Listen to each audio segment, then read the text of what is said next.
নতুন রাজনৈতিক দল নিবন্ধনের আবেদন জমা দেওয়ার সময়সীমা 2 মাস বাড়িয়ে 22 জুন পর্যন্ত করেছে নির্বাচন কমিশন। আজ 20 এপ্রিল রবিবার বিকেলে রাজধানীর আগারগাঁওয়ে নির্বাচন ভবনে ইসির সিনিয়র সচিব আখতার আহমেদ সাংবাদিকদের কথা জানান। দর্শক, এসব নিয়ে এখনকার টিভিএস নিউজ আপডেটস, সাথে আছে আমি রঞ্জু ইফতেখার। তিনি জানান, নতুন করে 7টি রাজনৈতিক দল নিবন্ধনের জন্য আবেদন করেছে। আখতার আহমেদ বলেন, রাজনৈতিক দলগুলো নিবন্ধনের সময়সীমা আজ 20 এপ্রিল শেষ হচ্ছে। আমরা এই সময়সীমা 22 জুন পর্যন্ত করব। কমিশনের সিদ্ধান্ত অনুযায়ী আগামী 22 জুন পর্যন্ত সময়সীমা একই শর্তে বাড়ানোর সিদ্ধান্ত নেওয়া হয়েছে।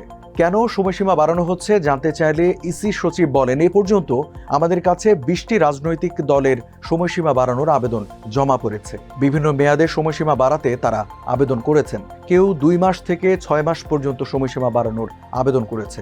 সব মিলিয়ে এটা কমিশনের সিদ্ধান্ত সময়সীমা বাড়ানোর, বলেন তিনি। ইসি কর্মকর্তারা জানিয়েছেন, আজ বিকেল পর্যন্ত নতুন নিবন্ধনের জন্য 65টি রাজনৈতিক দল আবেদন করেছে।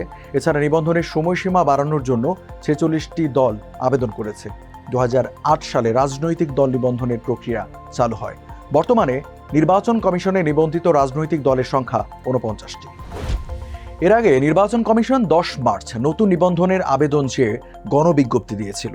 তার সব শেষ মেয়াদ ছিল আজ 20 এপ্রিল পর্যন্ত। দর্শক, এই ছিল এখনকার টিভিএস নিউজ আপডেটস। আর সংবাদ ও এর বিশ্লেষণ জানতে টিভিএস এর সাথেই থাকুন।